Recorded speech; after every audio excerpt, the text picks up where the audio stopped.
नमस्ते दोस्तों, स्वागत है आपका गवर्नमेंट दृश्य पर, जहाँ आपको मिलते हैं एग्ज़ाम रिलेटेड टॉपिक्स, वो भी ना डिटेल वे, चाहे वो कोई भी कॉम्पिटिटिव एग्ज़ाम हो जैसे UPSC, BPSC, NET, SSC, CGL या चाहे कोई भी वैसे एग्ज़ाम्स हो। It will help you to crack it very easily.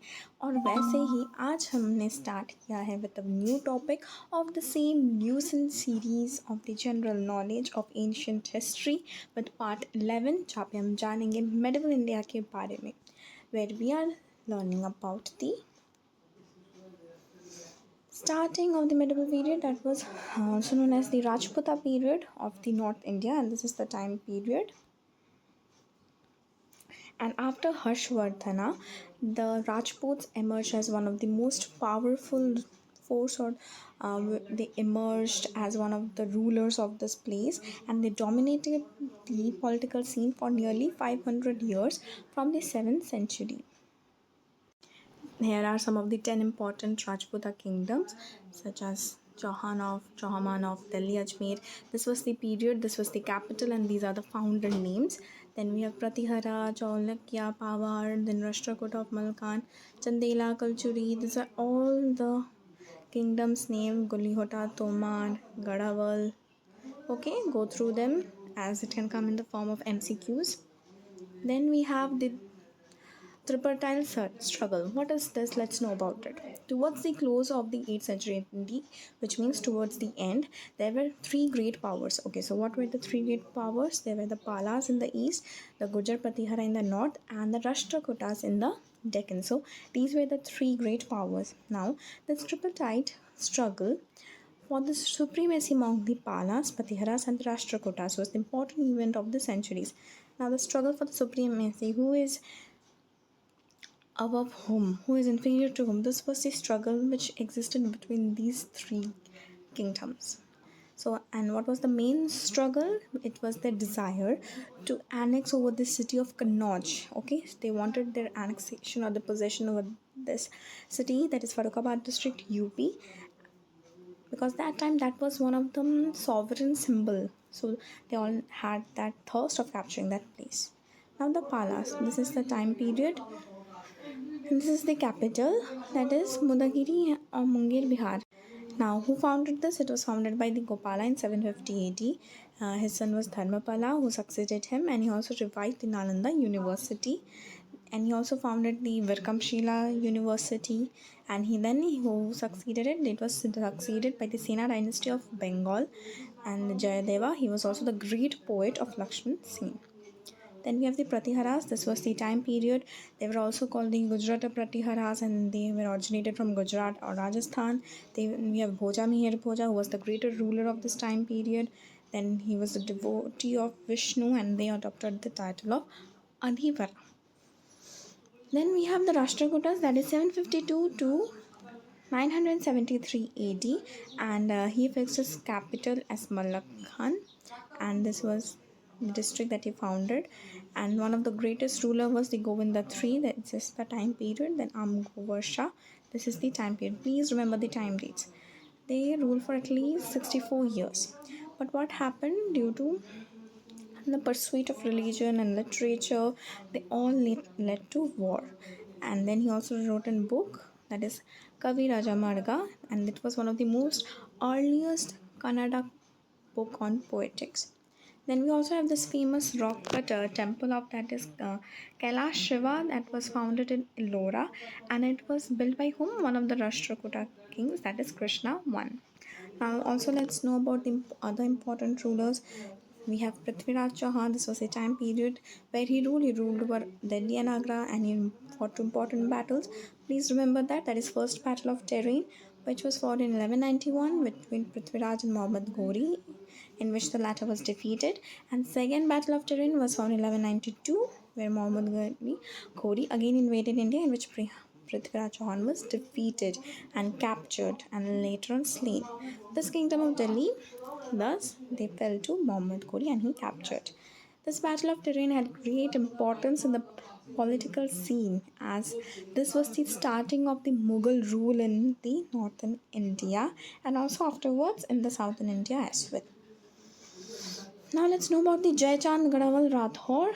This was the time period. He was the last Rajput king and was defeated and killed by Muhammad Ghori in the Battle of Chandavar. Then we have Rana Kumbha, the Sisodia ruler of Mewar, and he was also the famous ruler. He defeated Muhammad Khilji and he got the Tower of Victory in Chittor. Now his successors were Rana Sangram Singh, Rana Sangha and Rana Pratap. They were also one of the greatest kings of Mewar state and we have known about them in many times. Now let's know about the silent features of the kingdom which existed, especially Rajputa kingdoms. The country remained free of invasions but lost foreign contact. They were so much into them that they had no such foreign invasions, even any such trade or not. Caste system was very rigid, and the Rajputs were very proud warriors, and they were very hospitable people as well. And in the field of culture, also they had quite a contribution. Temples were built by them. These are the temples named the Jagannath Temple, the Jagannath Temple, very important one. Now let's know about the causes of the decline of Rajputs. Now, lack of unity. This is the most common reason we can say that led to the decline of the Rajputs.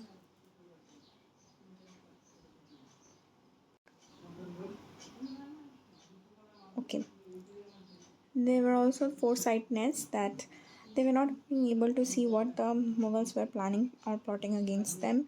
The caste system was so rigid, people were not represented enough, didn't get enough rights, and also there was many such military organization which lacked its capabilities. It was not capable enough to fight back, and these are some of the round of reasons which you can say that was the reason for the downfall of the Rajputs. Now, South India, that is Cholas and others. The Chola Empire, which existed in 850 to 1279 AD, capital was Tanjore, Gangaikonda Cholapuram, and its founder was Vijayalaya, who was first the feudatory of the Pallavas. He captured Tanjore. Now, the greatest Chola rulers were Raja Raja and his son Rajendra I. Raja Raja built Brihadeshwara Rajeshwara temple, which was attributed to Shiva. Now, Rajendra I, they conquered Orissa, Bengal, Burma, Andaman and Nicobar. Then Rajendra I also assumed the title of Gangaikonda, which we have also learned earlier, and they built the city called Gangaikonda Cholapuram. Now, who was the last ruler of Chola dynasty? It was Rajendra III. Now, the king was the head of the central authority, and it was held by a council of ministers. Okay, but the administration was democratic. Okay, remember that. Now, the Chola Empire was divided into mandalams, and these were divided into Valanadu, that is commissionary, then we have Nadu, that is district, and Kuram, that was a group of villages. Now, the arrangement of local self government is regarded as the basic features of this administration of Cholas. We have land revenue and trade tax were also paid by the normal citizens. These were architecture. What was architecture during this time period? That was Kailashnath temple of the Kanchipuram, which was also called as the Dravida style of architecture. Now we also have another aspect such as image making, which reaches its climax. That was a dancing figure of Shiva called the Natraja. Then we have Kambana, who wrote Ramatavarnam. That was one of the greatest figures of Tamil poetry. His Ramayana is also known as Kamba Ramayana. Then we have Kambana, Kuranad. These are all, and also we have Pugalir and Dayat, which was these three. Remember, are known as the three gems of Tamil poetry. The question can come; they can give these three names, and one name can be wrong, and they can ask you that are these three known as the three gems of Tamil poetry. Something such kind can come. Now in the temples, the Virmana or the tall pyramid tower, they used to dominate the whole structure. Then we have Gopuram and Garbhagriha, they are also important structures of a temple. The best specimens are the temples of Vijayalaya. We have Choleshwara, the Nageshwar temple, the Koranganath temple, and Muvari Kovita temple. Okay, so these are all the temples which were important and used to exist during this time period. So this was the about the South India, and in the first we have known about the North India, medieval India. This is not medieval India. Okay, so this is very important. In the end, we have other kingdoms of south, that is western or later Chalukyas, whose capital was Kalyani, Karnataka, and the real founder was Tailaptu. and this is the time period. Please remember the time period of all the kingdoms. Then we have Kakatiyas. This is the time period. Warangal, Andhra Pradesh. Prola Raja. Then we have Yadavas. Time period. Devagiri, Maharashtra, Pellam 5. We have Hoysalas, Dwarasamudra, Karnataka, Vitigari. Okay, so this is was the kingdoms of the south. We all known about the North Indian kings and the South Indian kings of the medieval India. So go through all of that, frame questions regarding it, and if you have any query or facing any problem and want us to frame some questions for our end as well, then please comment down and we'll try back to help you and guide you in the way you want. So till then, keep watching us and keep subscribe us, and also share with your friends so that they can also get the opportunity to beat the competitive exams. Meet you in our next video. Till then, take care.